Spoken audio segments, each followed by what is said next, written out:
अस्सलाम वालेकुम नाजरीन, प्रोग्राम कोहिनूर एट 9 के साथ मैं हूं डॉक्टर नबीहा अली ख़ान। कैसे आप सब लोग? खैरियत से, ठीक ठाक, फिट फाट, मज़े में खुश रहिए, हंसते रहिए, मुस्कुराते रहिए और साथ ही साथ अपने साथ रहने वालों का बहुत बहुत बहुत ख्याल रखिए।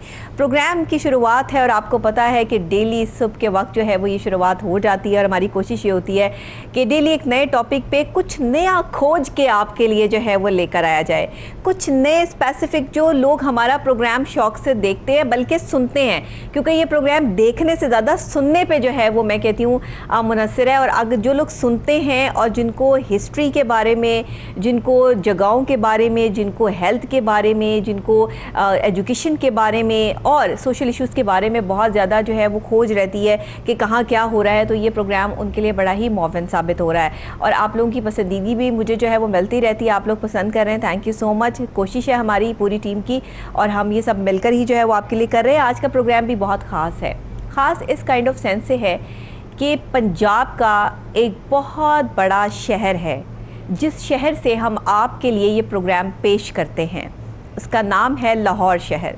और सबसे बड़ी बात यह है कि हमारा टेलीविज़न जो सेंटर है वो भी अंदरून शहर में ही आता है और ये एक ऐसी जो है वो तारीख़ी जगहें हैं लाहौर में, ऐसी तारीख़ी इमारतें हैं, ऐसे तारीख़ी दरवाज़े हैं। लाहौर की पूरी एक अपनी तारीख़ है।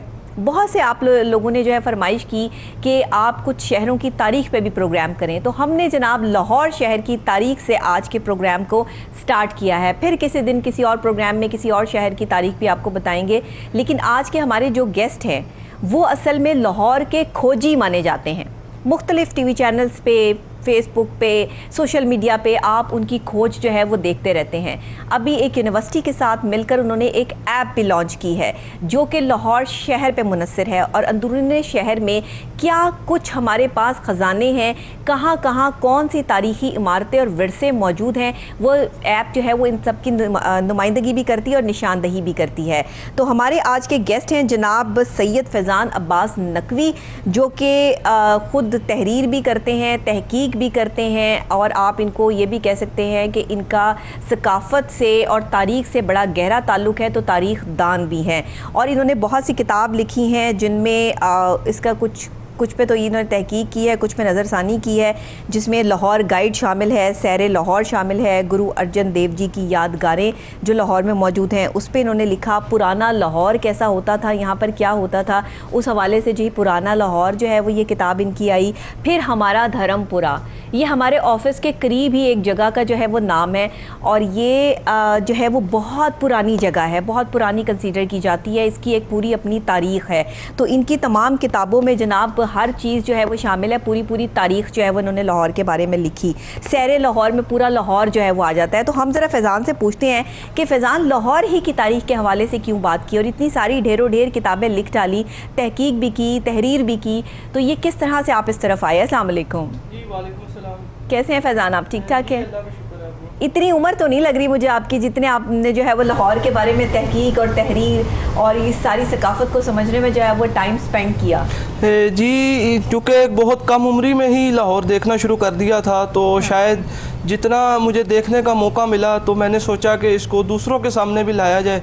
तो इसलिए मैंने जो ख़ुद महसूस किया और जो तारीख़ी इमारत हैं उनकी तारीख़ जब खोजनी शुरू की तो मुझे ये लगा कि ये बहुत ही दिलचस्प और मालूमाती चीज़ें हैं, तो मैंने इसको शेयर करने के लिए फिर इसमें किताबी जो सिलसिला था उसको शुरू किया। बहुत अच्छा, आपने जो है वो लाहौर के तमाम चीज़ों को, लाहौर की तमाम सकाफ़त को, लाहौर के तमाम छुपे हुए राज़ों को इन किताबों में जो है वो आपने शामिल किया है। आपकी जो एक कदीमी लाहौर गाइड है जो 1909 में ये किताब लिखी गई, इस किताब के हवाले से आप क्या राय रखते हैं और इसमें क्या क्या जो है वो शामिल है लाहौर गाइड के हवाले से? आप इसमें लाहौर की गाइडेंस किस तरह दे रहे हैं, क्या है ये? जी ये 1909 में लाहौर में एक तंजीम हुआ करती थी जो कि बज़्म उर्दू लाहौर के नाम से थी।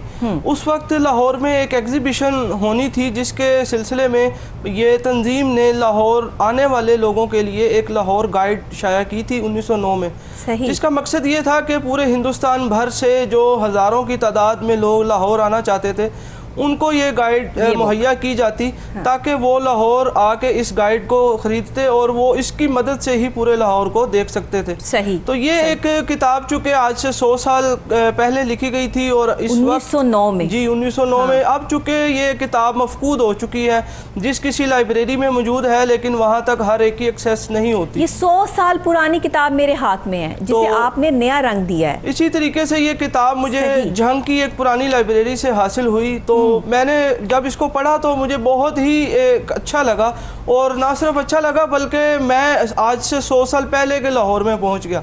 और ये मियाँ मीर की जो आपने बात की, ये भी जो है वो रेलवे लाइन के पास ही, यहीं पर करीब ही जो है वो मियाँ मीर का मकबरा भी मौजूद है। इसमें आपने लाहौर गाइडेंस में तमाम जितने यहाँ पे बुजुर्गान दीन के मज़ारात हैं, जितने यहाँ पर जो है वो बाग हैं, बागात हैं, मंदिर हैं, समाधें हैं, ये सारा जो है वो आपने, ये समाध क्या होता है, इसकी क्या हकीकत है? लाहौर को जो जोड़ा गया वो यहाँ पे पहले हिंदुओं की जो है वो रिहाइश गाह थी। ये लाहौर जो है, यहाँ अगर आप बिल्डिंग्स देख लें, घर देख लें, तो वो ऐसे बने हुए हैं। फिर सिख बहुत रहते थे यहाँ पर, तो उनकी क्या आपने जो है वो इसमें इसको ऐड किया? जी, इसमें सबसे पहले मैं समाध के बारे में बताता जाऊँ कि समाध एक मकबरा होता है। जिस तरह हमारे मुसलमानों में ये एक तरीका का राइज है कि किसी शख्स के भी मरने के बाद उसको दफन कर दिया जाता और उसकी मेमोरी में उसके ऊपर एक इमारत तामीर कर दी जाती है, जिसको हम मज़ार या मकबरा बोलते हैं। इसी तरह हिंदुओं में और सिखों में जब कोई बड़ी शख्सियत इंतकाल कर जाती है तो उसकी जो लाश होती है, डेड बॉडी, उसको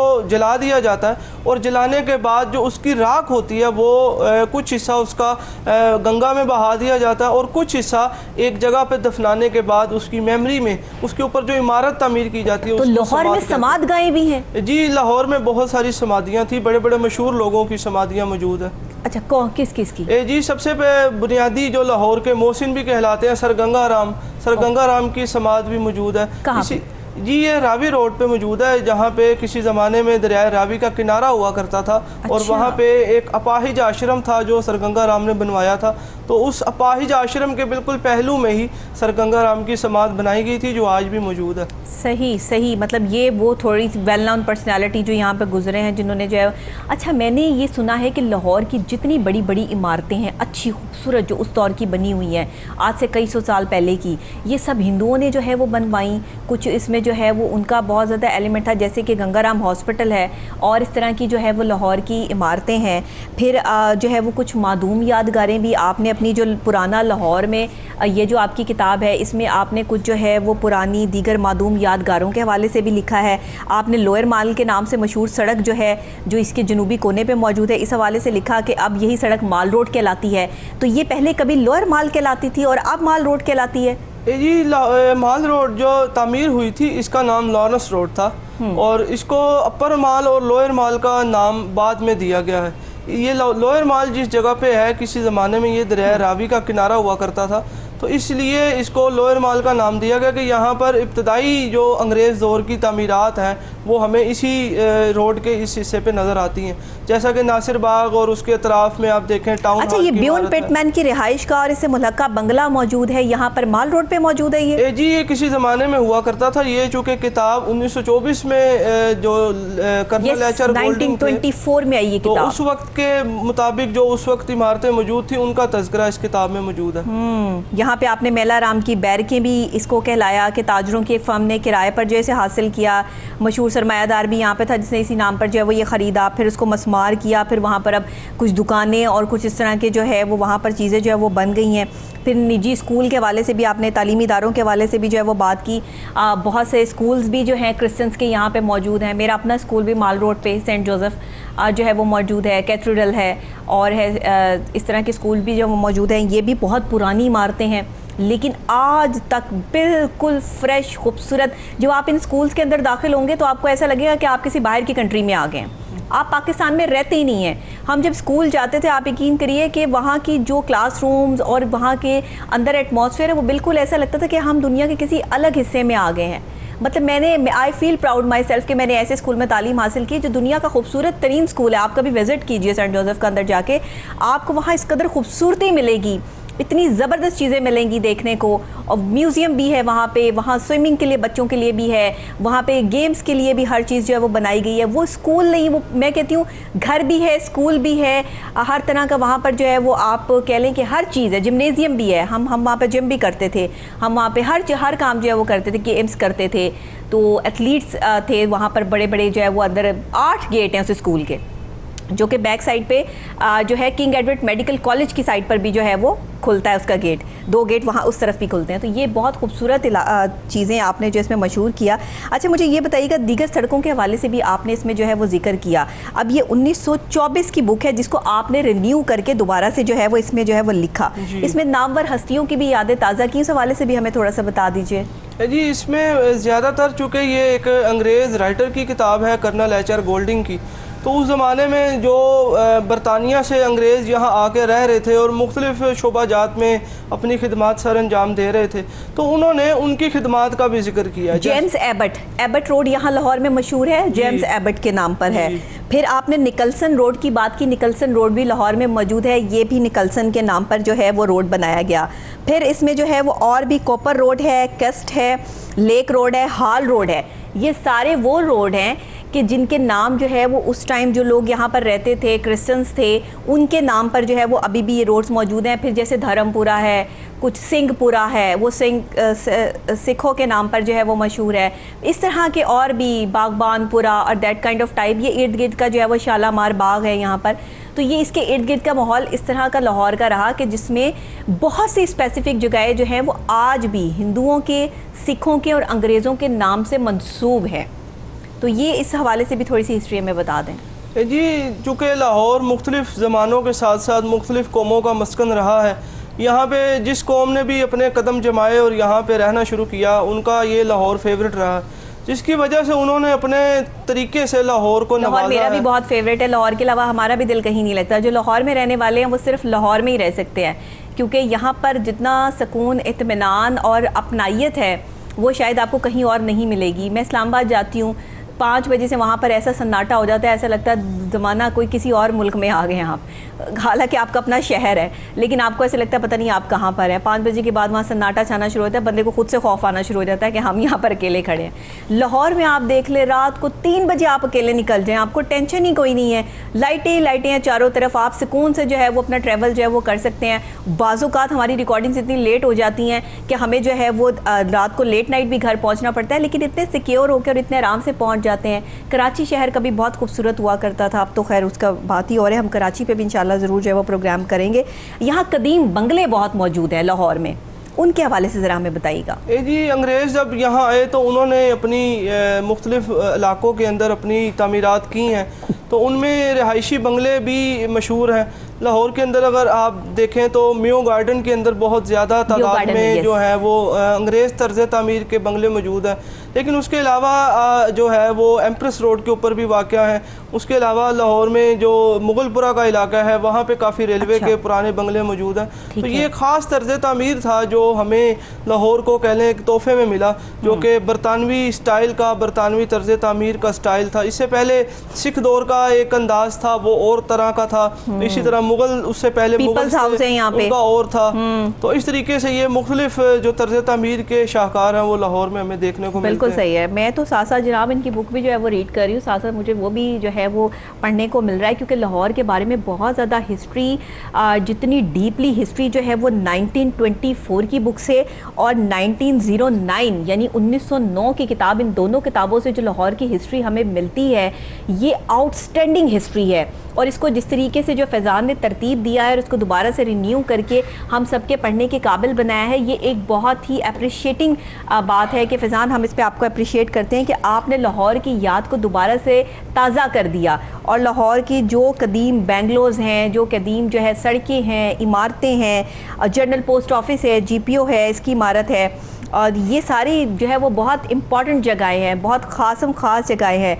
फिर यहाँ पर दुनिया का कदीम पागल खाना भी मौजूद है, मेंटल हॉस्पिटल भी मौजूद है, जो कि मेंटल हॉस्पिटल की बिल्डिंग ही इतनी बड़ी और शानदार बनी हुई है कि अंदर बहुत से कमरे, बड़ा ह्यूज किस्म का जो है वो हॉस्पिटल वो बना हुआ है। क्योंकि मैं ख़ुद वहाँ पर जो है वो जॉब करती हूँ तो मुझे इस चीज़ का पता है, एज़ अ माहिर नफ्सियात मैंने वहाँ पे बड़ा काम किया है। और फिर उसके अलावा जो है वो कमर्शियल बिल्डिंग्स यहाँ पर बहुत सारी मौजूद है, कदीम दुकानें बहुत मौजूद हैं। माल रोड की साइड पे अगर आप जाएं या थोड़ा सा अंदर हाल रोड या दूसरी जो वो साइड्स पे शालम मार्केट की साइड पर आप जाएं अंदरूनी शहर, तो वहाँ कदीम आपको दुकानें मिलेंगी डिफरेंट किस्म की, जहाँ पे कुछ अजीब से डिफरेंट जो है वो अभी भी मुजस्मे भी बने हुए हैं। और अगर अंदरूनी शहर एक दफ़ा मुझे जाने का इत्तफाक हुआ तो मैंने देखा फैज़ान वहाँ पे घरों के अंदर मुजस्मे भी हैं, वो कुछ इस तरह के जो है वो अभी तक जो है डिस्ट्रॉय नहीं हुए हैं। और जिस तरह वो पहले हिंदू अपनी शेल्फ बना के उसके ऊपर जो है वो इबादत के लिए उनकी एक ख़ास जगह मुकर्रर होती थी, वो वाली जगहें भी मौजूद हैं। वो खिड़कियाँ, बालकनियाँ टाइप छोटे छोटे जो है वो मकान साथ साथ जुड़े हुए, ये उस वक्त की जो है वो हमें याद दिलाते हैं। बेसिकली लाहौर तो सारे का सारा जो है वो अगर कह दिया जाए तो हमारा सारा सासा तो फिर इंडिया में मौजूद है ना। वहाँ पर लखनऊ है, वहाँ पर जो है वो अहमदाबाद है। मेरी सारी फैमिली जो है वो लखनऊ से बिलोंग करती है। मेरे दादा परदादा अभी भी जो है वो अजीम दाद खान वहाँ पे जो है जितने प्लेटफॉर्म है इंडिया के वो मेरे परदादा जी ने बनवाए। मेरे दादा जो थे स्टेट बैंक के पहले मैनेजर रहे, तो हमने जो है वो इस तरह तारीख से हमारा जो है वो ताल्लुक़ जुड़ता है हमारी फैमिली का। तो हमारी तो इस्लाफ आज भी हमारे बेंगलोर और हमारे महल जो हैं वो इंडिया में मौजूद हैं। वहाँ पर वो जगहें मौजूद हैं जो मैंने नहीं देखी अपनी आंखों से, लेकिन हमें वहाँ की, मेरे पास वो तस्वीरें मौजूद है। कभी मुझे मौका मिला तो ज़रूर मैं आपके साथ शेयर करूँगी। कायद आज़म लियाकत अली ख़ान के साथ मेरे दादा परदादा की तस्वीरें, हम उनकी बड़ी बड़ी तलवारें, नवाब रज़ाक दाद खान, नवाब अजीम दाद खान, चचा छक्कन का जिक्र जो है वो किताबों में आया है। मेरे परदादा जो है वो मतलब ये इंस्पिरेशन मुझे उनसे मिली। तो आप तारीख़ की बात करते हैं तो हमारा भी तारीख़ से जो है वो गहरा ताल्लुक़ जो है वो रहा है, और तारीख़ लाहौर की तारीख़ से बहुत गहरा ताल्लुक़ है। तो मैं हमेशा से यही कहती हूँ कि हमारे इस्लाफ वहाँ मौजूद हैं, ये उनकी जगहें हैं, उन्होंने ये सब कुछ सेटल किया। हम तो खुले मैदानों में रहने वाले लोग हैं, खुली जगहों पर, बड़े बड़े पैलेसेस में रहने वाले लोग हैं। तो ये सब चीज़ें जो है आप देखते हो, लाहौर की तारीख़ को देखते हो, तो इसमें तो हर चीज़ जो है वो हमें हिंदुओं और अंग्रेज़ों की नज़र आती है। इसमें हमारे इस्लाफ की तरह क्या कहते हैं आप? जी, इसमें ऐसा है कि हमारे जो लाहौर कह लें या पंजाब है, यहाँ पे हमारे जो मुसलमान जो रहे हैं, चूँकि उन्होंने एक तवील अरसे तक यहाँ हुकूमत की, और उसके बाद जब सिख दौर आ गया और फिर अंग्रेज़ों ने उनसे राज छीन लिया, तो उसके नतीजे में उनकी जो हालत ज़ार थी वो इंतहाई ख़राब और पसमानदा रही। तो एक बुनियादी वजह यह भी है कि चूँकि अंग्रेज़ों के ख़िलाफ़ रहने की वजह से फिर आने वाले जो ज़माना था वो इनके लिए बहुत तंग और मुसीबत का ज़माना था। लाहौर की तारीख़ ये बताती है कि यहाँ पर हिंदुओं का बहुत अमल दखल रहा, अंग्रेज़ों का बहुत अमल दखल रहा। यहाँ क्योंकि मंदिर भी बहुत ज़्यादा है, यहाँ पर जो है वो अगर आप देखें तो चर्चिस भी हैं मौजूद है लाहौर में, और बड़े चर्चेस जो है वो मौजूद हैं।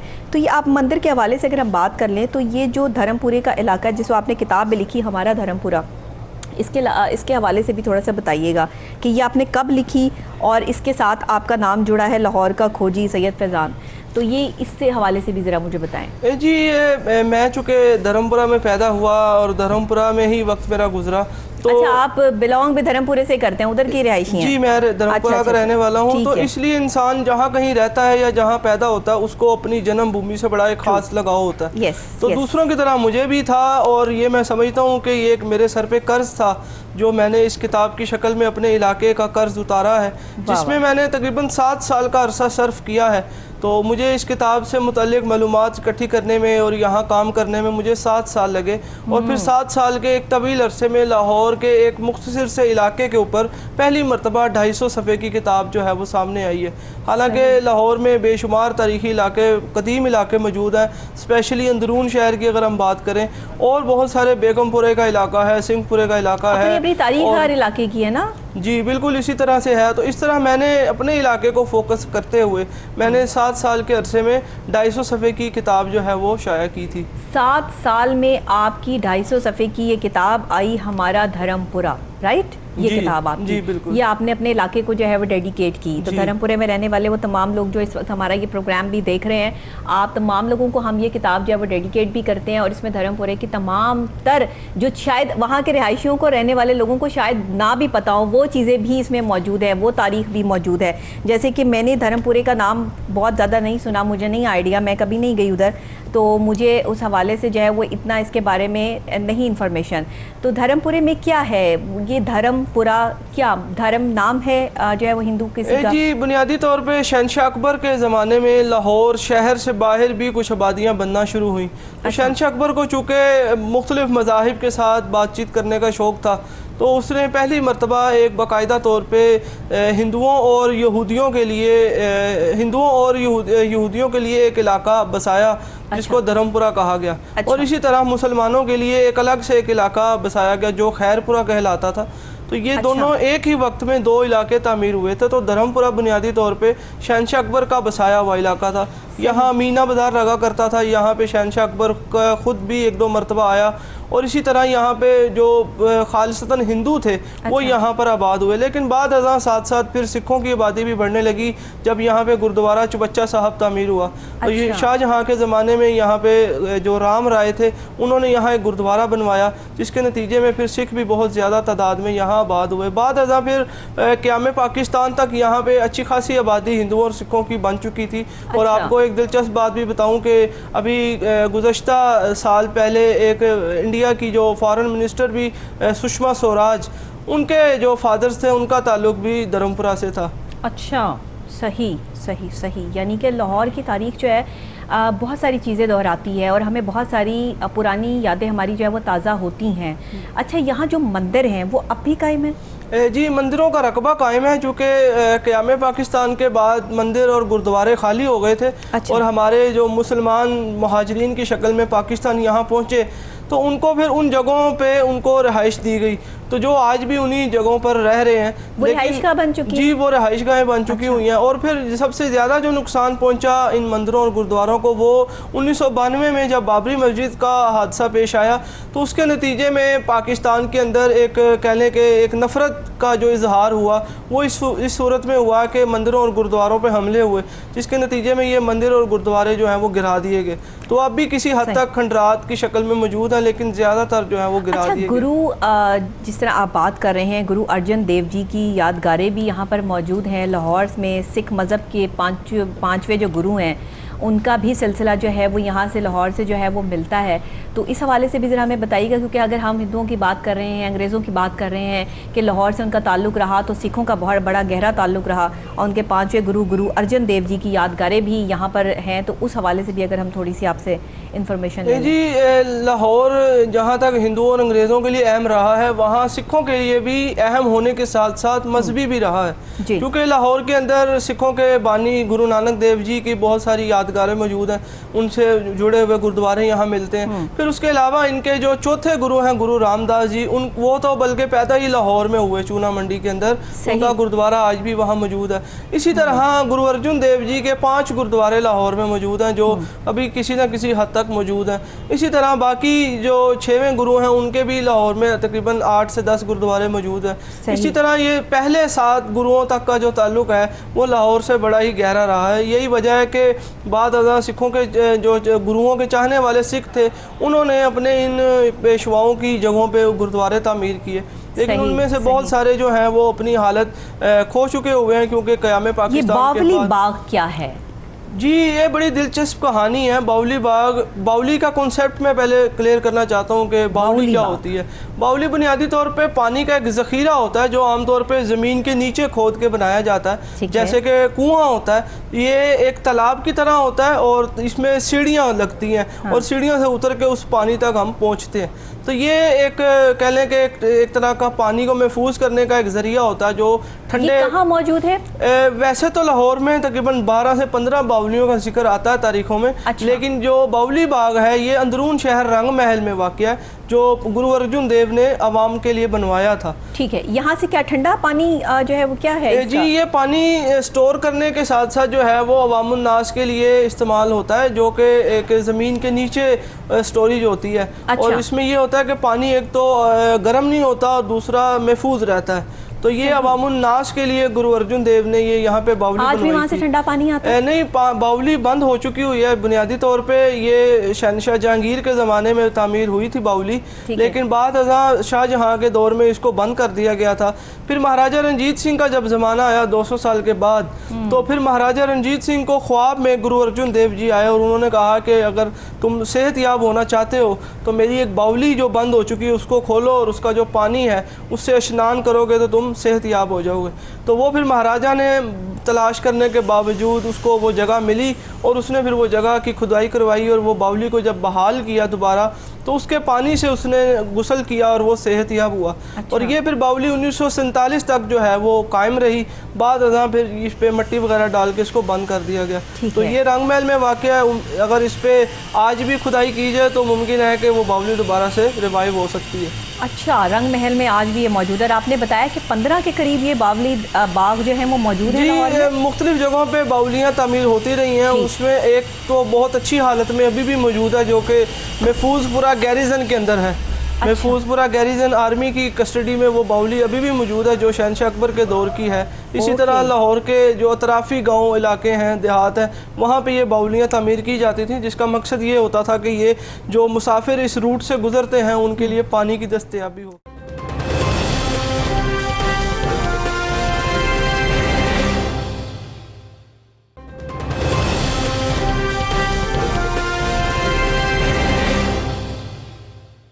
यानी कि जैसे आज हम कोई भी जो है वो बाहर लगा दें कूलर ठंडे पानी का, इलेक्ट्रॉनिक्स कूलर्स आ गए हैं, अब उस वक्त में ये तामीर की जाती थी आज से कई सौ साल पहले। हिंदुस्तान में ये कॉन्सेप्ट शेरशाह सूरी ने दिया था। चूँकि शेरशाह सूरी ने जब जीटी रोड शुरू की थी तो उस जीटी रोड पर हर 10 मील के फासले पर उसने बावलियाँ, कुएँ और इबादत गाहें और सराएँ तामीर की थी, जिनका मकसद ये था कि जो मुसाफिर उस रूट से गुजरते हैं उनको फ़ायदा हो सके।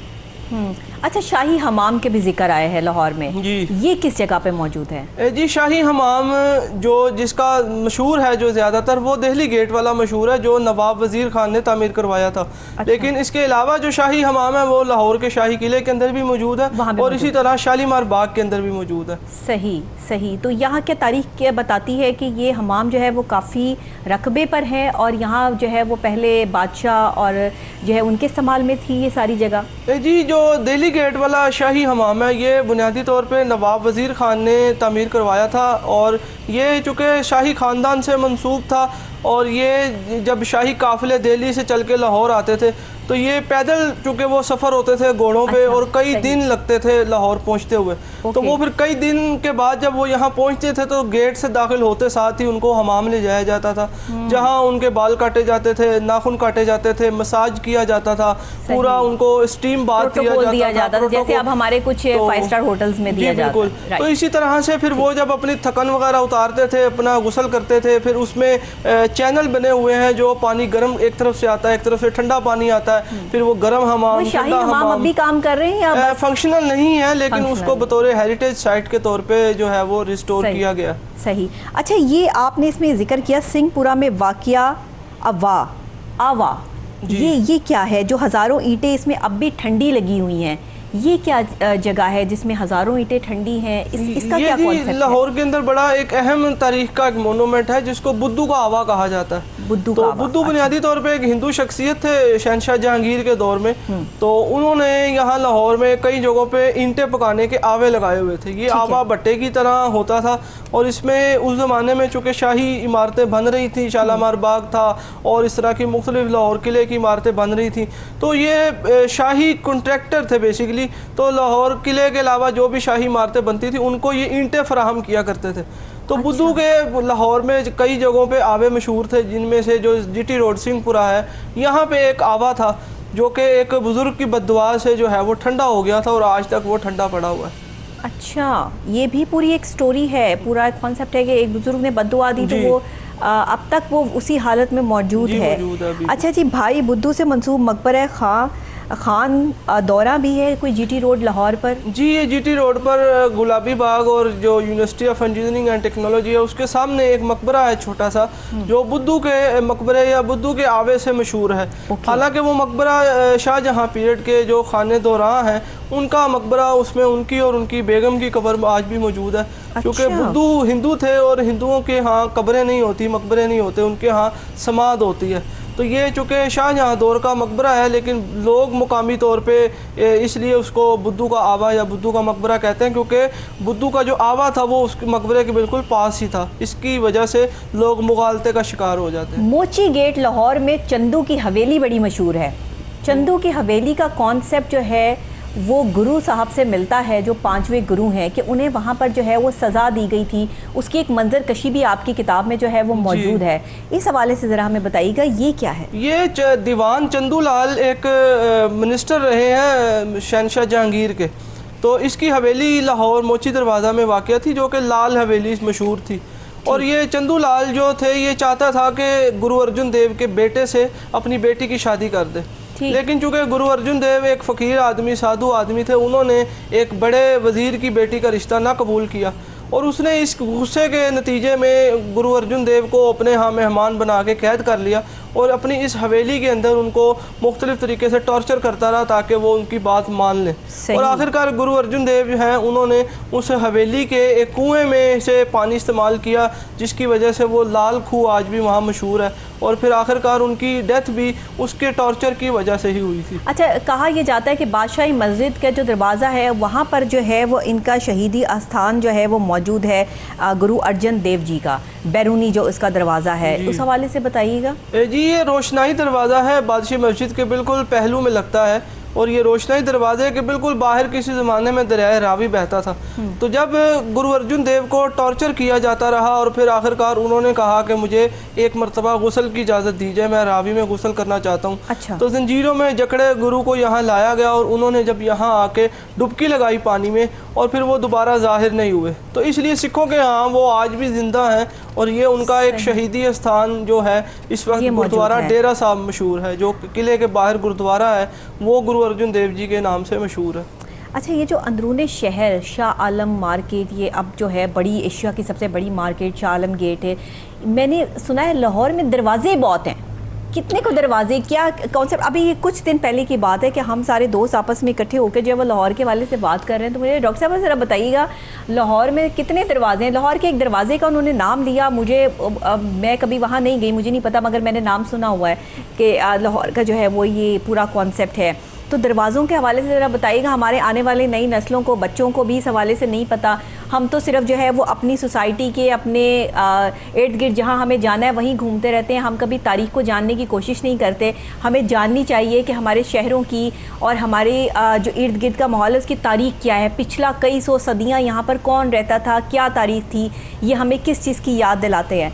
तो ये भी ज़रा बताइएगा दरवाज़ों के हवाले से। जी, दरवाजे तो चूँकि घर में होते हैं, किसी भी इमारत में होते हैं ताकि उसको बाहर से आने जाने के लिए इस्तेमाल किया जा सके और बैरूनी जो हमलावर हैं उनसे बचाया जा सके। तो इसी तरह ये दुनिया के अंदर जितने भी बड़े शहर आबाद हुए हैं उनको हर ज़माने के अंदर मुख्तलिफ हमलावरों के दिल्ली दरवाज़ा, मुझे याद आ गया, दिल्ली दरवाज़ा जिसका मैंने नाम सुना हुआ है, दिल्ली दरवाज़ा, दिल्ली दरवाज़ा, इस तरह का दरवाज़ा जो है मौजूद है लाहौर में। तो ये दरवाज़ा है और जैसे अभी मैंने इसमें पढ़ा मोची गेट है। तो ये जो दरवाजे हैं ये एक ही साथ इर्द गिर्द कुछ फासले पे मौजूद है? जी, इस तरह से है कि लाहौर को जब शहनशाह अकबर के दौर में एक नए सिरे से बसाया गया तो उस वक्त शहनशाह अकबर ने अंदरून लाहौर पर ख़ास तवज्जो दी और उसका एक तो रकबा काफ़ी वसी किया और उसके ऊपर एक उसने हिसारी दीवार तामीर की और वो एक बुलंद दीवार होती है जिसको फसील कहा जाता है और वो पूरे शहर के इर्द गिर्द तामीर कर दी जाती है और फिर उस दीवार के अंदर हर मखसूस फासले पर दरवाजे रखे जाते थे ताकि वहाँ की मुकामी आबादी आमदोरफ्त रख सके। और इस तरह लाहौर में अब तक 12 दरवाजे और 13वीं मोरी गुजरगाह कहलाती है। तो और हर दरवाजे के अंदर एक अपनी एक कह लें कि दुनिया आबाद है 12 दरवाज़ों के नाम भी बड़े दिलचस्प हैं। जो अभी आपने दिल्ली दरवाज़ा का जिक्र किया तो उसकी डायरेक्शन, उसका रुख चूँकि दिल्ली की तरफ था तो इसलिए उसका नाम दिल्ली दरवाज़ा। इसी तरह जो दिल्ली के अंदर लाल किला है, लाल किला का एक दरवाज़ा लाहौर की तरफ खुलता है, इसलिए उस दरवाजे का नाम लाहौरी दरवाज़ा है। इसी तरह लाहौर के अंदर ही एक दरवाज़ा कश्मीरी दरवाज़ा, क्योंकि उसका रुख कश्मीर की तरफ है। तो इसी तरह इसमें यक्की दरवाज़ा है, मोरी दरवाज़ा है, लाहौरी दरवाज़ा है, शालमी दरवाज़ा है, अकबरी दरवाज़ा है, रोशनाई दरवाज़ा है, बाटी दरवाज़ा है। तो ये एक दरवाजे पूरे उस शहर के अतराफ़ में बनाए गए थे और ये रात को मगरिब होने के बाद बंद कर दिए जाते थे और सुबह फजर के बाद खोल दिए जाते थे। सही सही सही। अनारकली बाज़ार, बेहतरीन बड़ा बाज़ार, बारौनक बाज़ार, आज भी कई सदियां गुजर गई उस बाज़ार को और आज भी, ये भी हमारे ऑफिस के करीब करीब की बात है, अनारकली बाज़ार भी इधर करीब ही है। तो ये इतना बड़ा बाज़ार, आज भी लोग वहाँ से शॉपिंग करते हैं और वो बारौनक बाज़ार है और सबसे बड़ी जो है वो मार्केट है, वहाँ कपड़े, हर चीज़ जो है वो वहाँ से जो है वो मिल जाती है। इस हवाले से बताइएगा कि अनारकली की तारीख क्या है? जी, अनारकली तो बुनियादी तौर पे एक गुज़रगाह थी और ये लाहौरी दरवाज़े के बाहर एक बाग हुआ करता था जिसमें पहले मुसलमान हाकिम जो कि कुतुबुद्दीन ऐबक थे, उनका मकबरा मौजूद है। और बाद अज़ां फिर ये बाज़ार एक गुज़रगाह थी जो ऐबक का मज़ार मौजूद है ना अभी भी? जी, अनारकली में अभी भी मौजूद है। तो ये गुज़रगाह थी जो कि लाहौर पुराने शहर से एक आगे बाहर की तरफ गुजरती थी और यही गुज़रगाह होते हुए आगे एक पुरानी बस्ती जो कि इचरा कहलाती थी वहाँ तक जाता था। तो इस तरह बाद अज़ां फिर यहाँ नवाब वज़ीर ख़ान ने ही एक बाग भी तामीर करवाया जो कि आज भी पंजाब पब्लिक लाइब्रेरी के अंदर उसकी बारादरी मौजूद है। और इसी तरह फिर ये अंग्रेज़ दौर में इस जगह को ख़ास अहमियत हासिल हुई, चूँकि सिख दौर में भी जब सिखों ने हमला किया तो वो उन्होंने अनारकली के इलाके को ही अपना कैंटोनमेंट करार दिया। फिर अंग्रेज़ जब आए तो अंग्रेज़ों ने भी लाहौर की जो अनारकली का इलाका था इसको अपनी छावनी करार दिया। अनारकली का नाम जो मंसूब अनारकली से ही था कि वो अनारकली जो दीवार में चुन दी गई थी वो अनारकली जी, अनारकली बुनियादी तौर पे एक अफसाना है, हकीकत से इसका कोई ताल्लुक नहीं है। जी, कोई ताल्लुक नहीं है। 1933 में इम्तियाज़ अली ताज साहब जो कि हमारे बड़े मशहूर राइटर गुजरे हैं, उन्होंने एक ड्रामा लिखा था अनारकली के नाम से और उसमें उन्होंने ये सारी एक ड्रामाई अंदाज में ये कहानी पेश की थी कि वो अनारकली और शहजादा सलीम रियल कॉन्सेप्ट नहीं है। जी नहीं, ये जो बयान किया जाता है वो कॉन्सेप्ट नहीं है। क्या है रियलिटी? जी, ये चूँकि जो मकबरा अनारकली भी मशहूर है, अनारकली बाज़ार भी मशहूर है, ये अनारकली असल में अनार के फूल को कहा जाता है जो फल लगने से पहले नरम नाजुक सा एक फूल अनार के पौधे पे नमूदार होता है। तो ये चूँकि कनीज़ें आमतौर पे नरम मिजाज और नरम होती हैं तो इसलिए तो फतन ये नाम जो है वो उसको दिया गया था, नाम कुछ और था। बिल्कुल ठीक है, ये वो उस नाम से जो है वो मशहूर हुए। तो बाद अज़ां दीवार में चुनने वाला वाक़या और सज़ा देने वाला वाक़या, ये सारी ख्याली बातें जो कि इस ड्रामे का हिस्सा है जो इम्तियाज़ अली ताज साहब ने लिखा था। अच्छा, ये उससे पहले का कोई कॉन्सेप्ट बादशाहों के ज़माने का, शाही ज़माने का कोई ऐसा नहीं मिलता कि एक अनारकली थी, एक कनीज़ थी और शहजादा सलीम को उससे मोहब्बत हो गई, उसकी मोहब्बत में उसने जो है वो जो उनके वालिद साहब थे उन्होंने उनको दीवारों में चुनवा दिया, ऐसा कोई कॉन्सेप्ट? जी नहीं, ऐसा कोई कॉन्सेप्ट मौजूद नहीं है, लेकिन सिर्फ अलबत्ता अनारकली नाम ज़रूर मौजूद। तारीख हमें बताती है, हम तारीख में पढ़ते हैं, तारीख में इसकी जो है वो शवाहिद मौजूद हैं कि अनारकली जो है वो एक जीता जागता जो है वो पूरा का पूरा करैक्टर है। आप ठीक कह रहे हैं, ड्रामा में तो उसको बाद में लाया गया होगा, लेकिन कई सदियां पहले की अगर मैं बात कर रही हूँ तो तब जो है वो शहजादा सलीम के साथ जो है वहाँ जब पहले बादशाह हुआ करते थे तो उनके पास तो बहुत कनीज़ें हुआ करती थी, तो वहाँ तो जो है वो ये आम बात होती थी। और मैं कहती हूँ कि शाही लोगों के शायद ज़वाल की सबसे बड़ी वजूहात यही थी कि शबाब और कबाब, इसी वजह से जो है वो ज़मीन के मलियों मिट्टी ज़मीन के नीचे जो है वो मिल चुके हैं।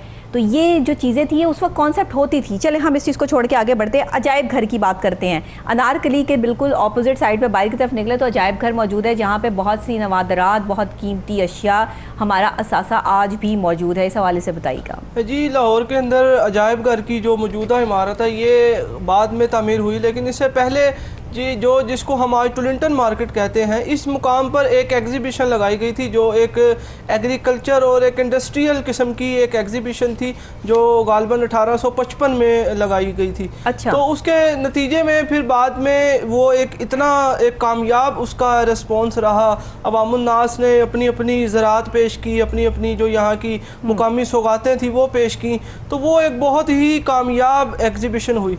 तो बाद अज़ा फिर वो जो हाल था उसको उन्होंने एग्जीबिशन हाल ही करार दे दिया जो आज टुलिंटन मार्केट कहलाती है। और उसमें फिर उन्होंने बाद में वही जो नवादरात, वही चीज़ें, वही जो ज़रात की चीज़ें थी वो उन्होंने वहाँ डिस्प्ले पे लगा दी मुस्तकिल तौर पे। फिर उस वक्त फिर ये एक कॉन्सेप्ट आया कि ये चीज़ें एक बाकायदा एक यहाँ अजायब घर होना चाहिए ताकि ये जगह और ये चीज़ें सारी उस जगह पे महफूज हो सकें। तो फिर ये मेयो स्कूल ऑफ आर्ट्स जो आजकल नेशनल कॉलेज ऑफ आर्ट्स कहलाता है, उसके पहलू में ही एक बड़ी अजीम शान जो इमारत है वो तामीर की गई। और फिर ये सारी चीज़ें और मुख्तलिफ जगहों से जो तारीख से मुतल्लिक अशिया थी वो इकट्ठी करके उस म्यूज़ियम में इकट्ठी की गई। और ये एक बहुत बड़ी इमारत है जिसमें देखने के लिए इंसान को एक पूरा दिन चाहिए, जिसमें मुख्तलिफ गैलरियाँ हैं। और पाकिस्तान बनने के बाद इन गैलरियों में मज़ीद इजाफा हुआ है कि इसमें तहरीक पाकिस्तान की एक मुकम्मल गैलरी है, इसी तरह मुग़ल गैलरी है, सिख गैलरी है, और इसी तरह सिक्कों के ऊपर है, डाक टिकट्स के ऊपर है, फिर गंधारा सिविलाइजेशन के ऊपर है, फिर मोहनजोदाड़ो हड़प्पा के ऊपर है। ये बच्चों को दिखानी चाहिए जगहें इसके अंदर महफूज की गई है। बिल्कुल सही बात है। अच्छा, ठंडी सड़क का जिक्र है, ये ठंडी सड़क जो है इस पे आज कॉलेजेस और यूनिवर्सिटीज़ भी हैं, इस हवाले से ज़रा बताइएगा। जी, ठंडी सड़क का जो नाम है वो हमारे यहाँ मुकामी लोगों की जानिब से दिया गया नाम है। ये बुनियादी तौर पे जो मैंने भी जिक्र किया कि अनारकली अंग्रेज़ दौर में और सिख दौर में कैंटोनमेंट का इलाका रहा है, फौजी छावनी रही है। तो अंग्रेज़ों ने जब यहाँ से छावनी मियाँ मीर के इलाके में शिफ्ट कर दी 1861 के करीब, तो उस वक्त फिर इन्होंने यहाँ से पुरानी छावनी को नई छावनी से मिलाने के लिए एक सड़क तामीर की और उस सड़क को लारस रोड का नाम दिया गया। हाँ, तो ये असल जो इसको माल रोड भी कहा जाने लगा, लेकिन इसका असल नाम लारस रोड था। और इसको आम मुकामी लोग जो ठंडी सड़क कहते थे वो इसलिए कि यहाँ पे दरख्तों की बहुत बड़ी तादाद दोनों तरफ में लगाई गई थी और उसके साथ साथ शाम के वक्त यहाँ पे पानी का छिड़काव किया जाता था। बागात भी हैं, तो चिड़ियाघर भी उसी साइड पर है, और जिना बाग भी है, जिना लाइब्रेरी भी है, ये सारा ठंडी सड़क को ही जो है वो मिलता है गवर्नर हाउस। इसी वजह से यहाँ बहुत सारी जो कमर्शियल बिल्डिंग्स थी और उसके अलावा जो सरकारी ऑफिसेज थे वो फिर इसी सड़क पर सिमट के आ गए, क्योंकि बाकी अतराफ जो पुराना शहर था और बाकी अगर थे तो वो बहुत ज़्यादा दूर थे। तो ये एक कल्चरल हमारा एक विरसा भी है जो कि इस वक्त हमारे दरमियान मौजूद है, लेकिन ये एक अलमिया भी है, बदकिस्मती भी है कि लाहौर को तेज़ी से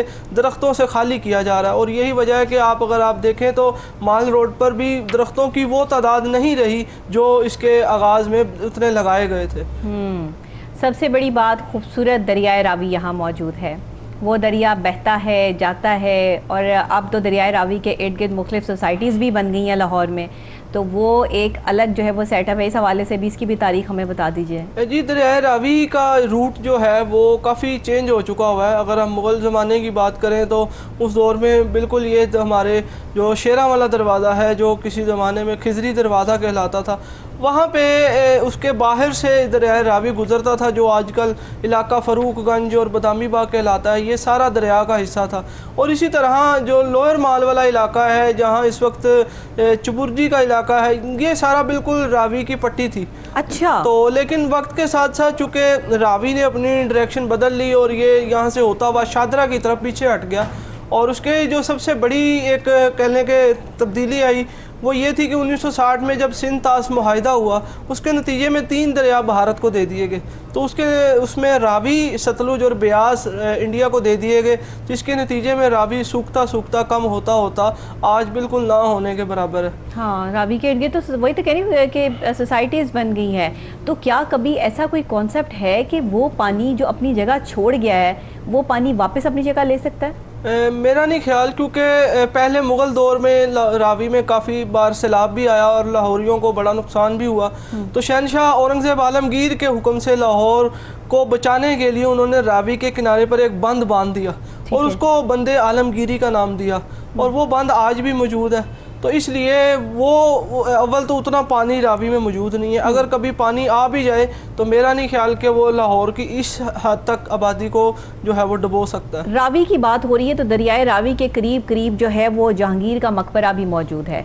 इस हवाले से ज़रा बताइएगा कि उस जहांगीर के मकबरे की क्या तारीख है। जी, शहनशाह जहांगीर को लाहौर बहुत पसंद था और यहाँ शहनशाह अकबर के नवाब कासिम खान का एक बाग था जो उसके मरने के बाद चूँकि उसका वारिस नहीं था और फिर नूर जहाँ ने उसको अपने कब्ज़े में ले लिया। तो बाद अज़ां जब शहनशाह जहांगीर की आखिरी मतलब वक्त आया और उसकी तबीयत नासाज थी तो डॉक्टरों ने उसको कहा, हकीमों ने, कि आप इनको किसी अच्छे साफ़ सुथरे मुकाम पर ले जाएं। तो उनको कश्मीर जाने का मशवरा दिया गया और वो कश्मीर कुछ दिन गुजारने के बाद जब वापस आ रहे थे तो राजौरी के मुकाम पर उनकी तबीयत इंतहाई ख़राब हुई। उन्होंने अपनी वसीयतें की और उस वसीयत में एक ये थी कि मुझे लाहौर में दफन किया जाए और इस तरह उनको फिर वहाँ से ला के लाहौर में उनको जो मलका नूर जहाँ का बाग था वहाँ दफन किया गया। बाद अज़ा मलका नूर जहाँ का जब अख्तियार ख़त्म हो गया तो उसने उसी बाग के अंदर अपना भी एक मकबरा तामीर किया। इस तरह ये एक बहुत बड़ा कॉम्प्लेक्स है, इसमें 3 बड़े मकबरे मौजूद हैं। एक शहनशाह जहांगीर का है, उसी कॉम्प्लेक्स में दूसरी साइड पे जो इसके नवाब आसिफ जा या आसिफ खान थे जो मलका नूर जहाँ का भाई था, और इसी तरह तीसरा जो बड़ा मकबरा है वो मलका नूर जहाँ का खुद का है और उसकी बेटी लाडली बेगम उसके बिल्कुल साथ ही दफन है। तो इस तरह ये बड़े कॉम्प्लेक्स में 3 मकबरे हैं और इसमें सबसे बड़ी तब्दीली उस वक्त आई कि जब अंग्रेज़ों ने लाहौर से रेलवे का एक नया प्रोजेक्ट शुरू किया तो उन्होंने लाहौर से जो फैसलाबाद जाने वाली या गुजरांवाला जाने वाली जो रेलवे लाइन गुजारी तो वो इस ट्रैक को मकबरे के बीच से गुजारा। रेलगाड़ी भी चलती है लाहौर में, रेलवे स्टेशन भी मौजूद है, बड़ा रेलवे स्टेशन उसके नतीजे में ये हुआ कि नूर जहाँ का मकबरा अलग हो गया और शहनशाह जहांगीर का मकबरा अलग हो गया। सही सही। तो ये रेलगाड़ी भी है, यहाँ पे मुख्तलिफ बड़े बड़े हॉस्पिटल्स हैं, जैसे मियो हॉस्पिटल है, गंगाराम हॉस्पिटल है और मियो हॉस्पिटल की बिल्डिंग बहुत ज़्यादा ह्यूज है, बहुत बड़ी है, बहुत ज़्यादा जो है रकबा जो है यहाँ पे मौजूद है। टाउन हॉल है यहाँ पे। तो ये जो इमारतें हैं इनकी क्या तारीख है? ये जी कॉलोनियल जो टाइम था हमारे यहाँ गुजरा है ये उसकी यादगारें हैं। अंग्रेज़ों ने चूँकि बहुत ज़्यादा यहाँ पे पब्लिक वर्क भी किया, जहाँ उन्होंने जुल्म ज़्यादतियाँ की या जहाँ उन्होंने अपनी हुकूमत जमाने के लिए ज़्यादतियाँ की, लोगों पर अपना एक रौब बिठाया, वहीं उन्होंने अवाम के लिए फलाह बहबूद के भी काम किए। उसमें यहाँ पे जो सबसे बड़ा एक काम था गो के वो ख़ुद उनके अपने लिए भी था फ़ायदेमंद, लेकिन उसके साथ साथ वो अवामुन्नास के लिए भी फ़ायदेमंद साबित हुआ। उनमें एक महकमा इरीगेशन था जो नहरी निज़ाम कायम किया, जो आज भी इस वक्त एशिया का सबसे बेहतरीन निज़ाम हमारे सब कॉन्टिनेंट में मिलता है, और दूसरा जो बड़ा काम था वो रेलवे का था। तो ये 2 बड़े मंसूबे अंग्रेज़ों ने जब यहाँ शुरू किए तो इसी से ही तरक्की उन्होंने यहाँ से पाई और उसके बाद फिर उन्होंने अवामुन्नास के लिए यहाँ पे हॉस्पिटल कायम किए, यहाँ पे तालीमी इदारे कायम किए, यहाँ पे उन्होंने मुख्तलिफ सड़कें बिछाई, यहाँ पे उन्होंने मुख्तलिफ जो है वो पुल बनाए, अवामुन्नास के लिए जो यहाँ पे फ़ायदे के अदारे थे वो कायम किए।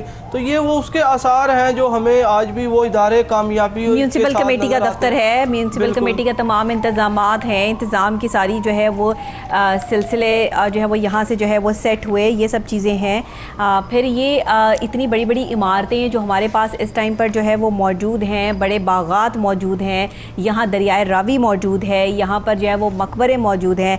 फिर सबसे बड़ी बात कि लाहौर शहर को जो है वो दादा साहब का शहर कहा जाता है। कहा जाता है कि अगर आप दाता दरबार पे हाज़िरी दिए बगैर लाहौर से वापस चले गए तो आप लाहौर आए ही नहीं।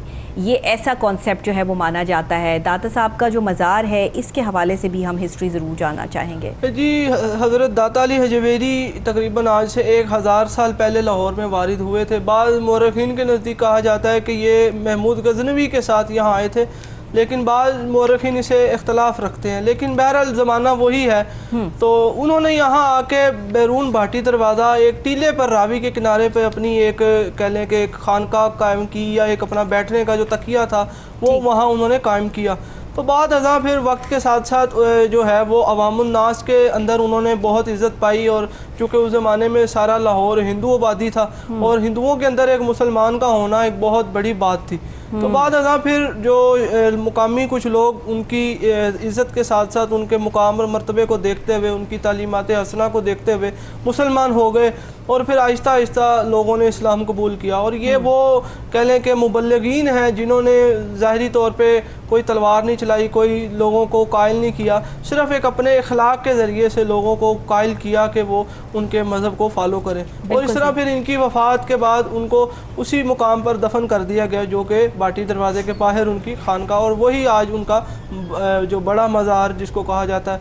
इस पे बाज़ लोग इस पे मशहूर कर रखा है कि दाता अली हजवेरी रहमतुल्लाह अलैह का जो असल मज़ार है वो लाहौर शाही किले के तह खाने में मौजूद है, जबकि वो तारीख़ी लिहाज से सही नहीं है। उसकी जो बड़ी वजह है कि तारीख़ी हवालों के मुताबिक जो शाही किले के तह खाने में मज़ार मिलता है वो हज़रत जोलन शाह बुखारी रहमतुल्लाह अलैह का है, जो उसी ज़माने में वहाँ भी दरबार शरीफ मौजूद है। बिल्कुल सही, दरबार मौजूद है। सही सही, ठीक है। तो वो बाबा जी हज़रत जोलन शाह बुखारी हैं और ये बुखारी सिलसिले से उच्च शरीफ से यहाँ तशरीफ़ लाए थे और इन्हीं के ही आगे पोते जो लाहौर में बड़े मशहूर घोड़े शाह बुखारी मशहूर हैं, वो इन्हीं बुज़ुर्ग के आगे पोते हैं। सही, बहुत शुक्रिया आपका फैज़ान कि आपने लाहौर की तारीख़ के हवाले से हमें बहुत ही खूबसूरत बातें बताई। लाहौर बहुत बड़ा है, इसकी तारीख़ बहुत बड़ी है। 1 घंटे में हम पूरी तारीख़ या पूरी इसकी हिस्ट्री आपको नहीं बता सकते, लेकिन सीधा सीधा पॉइंट्स जो आज हमने उनकी ज़ुबानी आपको सुनवाए बताए, और जहाँ तक मैं सवालात कर सकती थी इनकी जो कुतब जो चीज़ें मेरे पास यहाँ पर मौजूद हैं उनसे रिलेट करते हुए वो मैंने अपनी भी पूरी भरपूर कोशिश की। शायद आज मुझे भी लाहौर की हिस्ट्री के हवाले से बहुत सारी बातों का पता चला कि और ये हिस्ट्री जो है वो हम सब के लिए बहुत ज़रूरी है, और इस हिस्ट्री से आशनाई हमारे लिए ज़रूरी है, क्योंकि अगर हम लाहौर से प्यार करते हैं तो लाहौर कितने 100 साल पुराना है और यहाँ की हिस्ट्री क्या क्या बताती है, यहाँ की इमारतें, यहाँ का दरिया, यहाँ की सड़कें हमसे क्या कह रही हैं, ये हमें सोचना भी है, समझना भी है और हमें इससे आगाही भी हासिल करनी है। फ़िरोज़पुर रोड हो गया, मुल्तान रोड हो गया या ग्रांट रोड हो गया, ये वो सड़कें हैं जो जाकर बड़ी बड़ी लंबी जिनको सड़कें जो है वो कहा जाता है, ये भी लाहौर से ही जाती हैं और ये हमें हमारे रास्तों पर जहाँ हमें जाना होता है वहाँ पहुँचा देती हैं। फिर बड़ी तरक्की हुई और यहाँ पर जो है वो रिंग रोड भी बन गए और यहाँ पर जो है वो मोटरवेज़ भी बन गई। तो लाहौर शहर इस हवाले से बहुत ही खूबसूरती के हवाले से जो है वो जानर माना जाता है, और लाहौर की खूबसूरती को बरकरार रखने में हम सबको एक दूसरे का साथ भी देना है और इसको जो है वो ग्रीनरी जो यहाँ से लौट गई है, कहीं यहाँ छुप गई है, उसको वापस लेकर आना है। इसी के साथ डॉक्टर नबीहा अली खान को इजाज़त दीजिए। आज का आपको इन्फॉर्मेटिव प्रोग्राम लाहौर के हवाले से कैसा लगा मुझे ज़रूर बताइएगा, मुझे कमेंट कीजिएगा, और साथ ही अगर आपको फैज़ान से कोई सवाल करना है तो आप यूट्यूब पर जाकर कोहिनूर @9 विद डॉक्टर नबीहा अली खान लिखें, क्वेश्चन लिखें, आपको उसका आंसर भी ज़रूर मिलेगा। इसी के साथ इजाज़त दीजिए। कल फिर नई सुबह, नए आगाज़, नए अंदाज, नए टॉपिक, नई बात, नए गेस्ट के साथ दोबारा यहीं आपसे मुलाकात होगी। तब तक के लिए दीजिएगा इजाज़त। अल्लाह निगहबान।